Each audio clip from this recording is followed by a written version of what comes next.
Hello, good morning to 8 special class students. Today we are going to read next part of this lesson.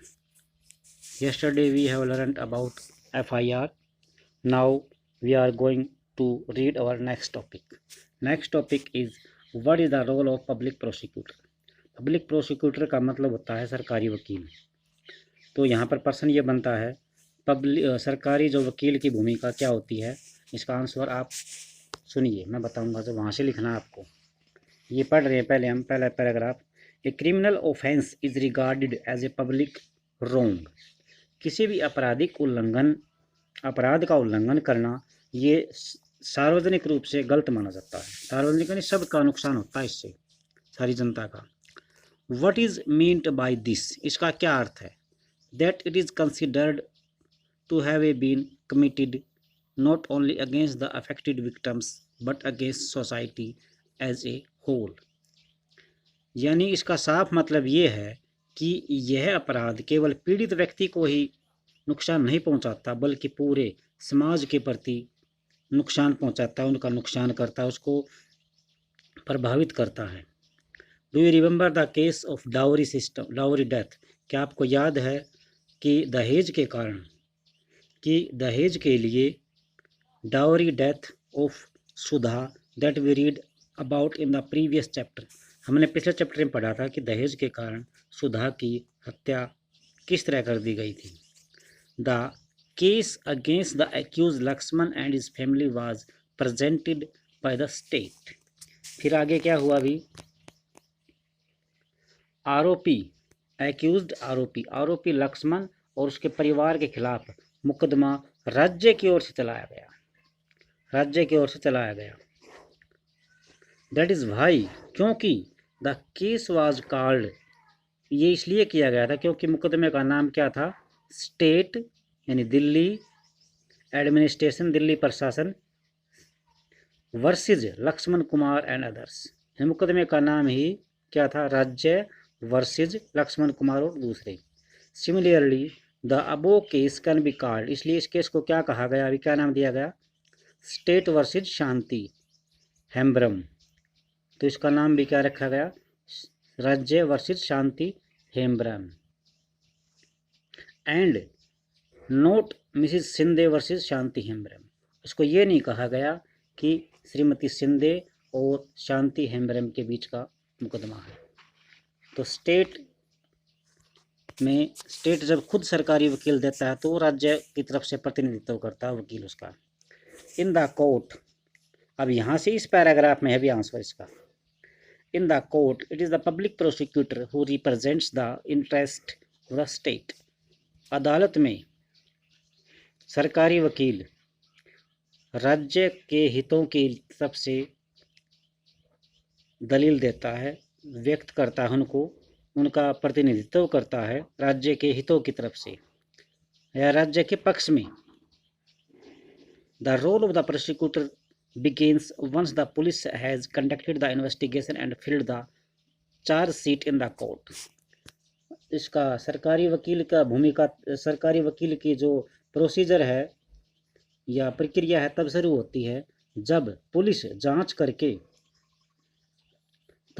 जांच करके आरोप पत्र अदालत में दाखिल कर देती है।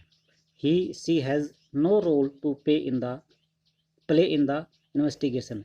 जांच पड़ताल में सरकारी वकील का कोई रोल नहीं होता। The prosecutor must conduct the projection on behalf of the state. ये जो सरकारी वकील है राज्य की ओर से अभियोजन प्रस्तुत करता है। As an officer of the court it is her duty to impartially and present the full of material facts, witness and evidence before the court to enable the court to decide the case। एक न्यायालय के पदाधिकारी के रूप में, न्यायालय के अधिकारी के रूप में उसका ये फर्ज बनता है कि वह निष्पक्ष रूप से अपना काम करे और अदालत के सामने सारे तथ्य, गवाह और सबूत पेश करे ताकि अदालत अपना सही फैसला सही टाइम पर दे दे। तो इस पैराग्राफ में है भी इसका आंसर, इसको नोट कर ले अच्छी तरह से, पूरा पैराग्राफ है भी इंग्लिश मीडियम वालों के लिए। नेक्स्ट हमारा क्वेश्चन है भी, what is the role of the जज, जज का क्या कार्य होता है। द जज is like an umpire in a game, जज का वही काम होता है जो खेल में एक एम्पायर का होता है, रेफरी का होता है। And conducts the trial impartially and in an open court, और निष्पक्ष भाव से खुली अदालत में जो मुकदमे का संचालन करते हैं। द जज हियर्स ऑल द विटनेस, जज सभी प्रकार के गवाहों को सुनता है। And any other evidence presented by the prosecution and the defence, और अभियोजन पक्ष और बचाव पक्ष, अभियोजन पक्ष कौन होता है, जिसने मुकदमा किया है, और बचाव पक्ष जिसका बचाव करना है। जो बचाव पक्ष, एक बार दो प्रकार के व्यक्ति होते हैं, उनके बीच में एक अभियोजन पक्ष होता है और एक बचाव पक्ष होता है। तो अभियोजन पक्ष और बचाव पक्ष दोनों की सबूतों की ओर से जो पेश किए गए सबूतों की जांच करता है। द जज decides whether the accused person is guilty और इनोसेंट, तब उनके आधार पर जज ये फैसला सुनाएगा कि व्यक्ति दोषी है या निर्दोष है। जो दोषी व्यक्ति है वो अपराधी है या निर्दोष है, on the basis of the evidence presented, जो उसके सामने सबूत पेश किए जाते हैं उनके आधार पर। And in accordance with the law, और कानून के हिसाब से काम करता है, नियम के हिसाब से काम करता है। If the accused is convicted, यदि दोषी अपराधी है, देन द जज प्रनाउंस द सेंटेंस, तब जज सजा सुनाता है। He may send the person to jail or impose a fine or both, depending on what the law prescribes, वह अपराधी को जेल में भेज सकता है या जुर्माना लगा सकता है या दोनों लगा सकता है। ये उस कानून पर निर्भर करता है कि उस मुकदमे के बारे में कानून में क्या कहा गया है। What is a fair trial, निष्पक्ष सुनवाई क्या होती है। Let us for a moment imagine that might have happened if the जज decided to Shanti's case very differently. यहाँ पे ये नोट करने की बात है, अगर हम कल्पना करते हैं कि न्यायाधीश महोदय शांति का जो मुकदमा था किसी और तरह से संचालित करते तो क्या होता है। What if the court did not give a copy of the charge sheet, अगर जो कोर्ट है चार्ज शीट की कॉपी नहीं देते, शांति को अगर चार्ज शीट की कॉपी नहीं मिलती, and statements of witness to Shanti, और शांति को गवाहों के जो नकल न दी जाती, स्टेटमेंट्स ऑफ विटनेस टू शांति, शांति को गवाहों की नकल न दी जाती, तो क्या होता।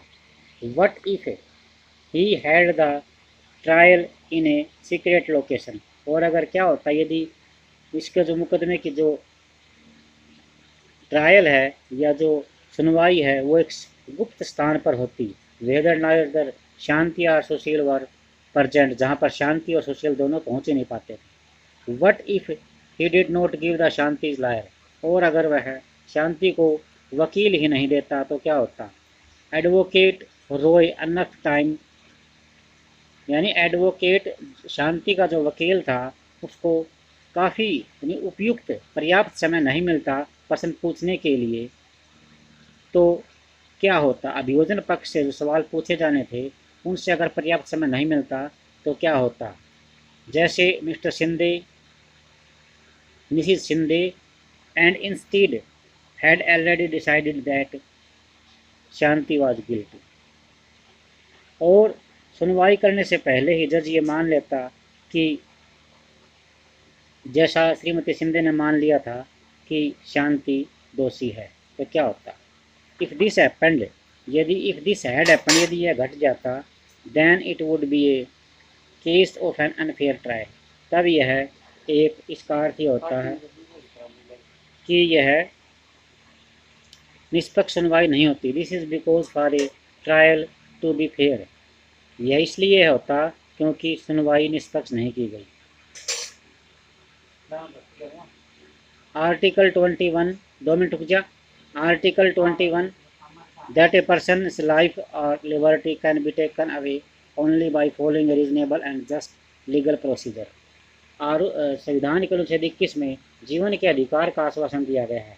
इसका अर्थ यह है कि किसी भी व्यक्ति के जीवन या स्वतंत्रता को केवल एक तर्कसंगत और न्यायपूर्ण कानूनी प्रक्रिया के जरिए ही छीना जा सकता है। A fair trial ensures that article 21 of the constitution is upheld. अनुच्छेद 21 का पूरी तरह से पालन किया जाए, ये निष्पक्ष सुनवाई बताया गया है।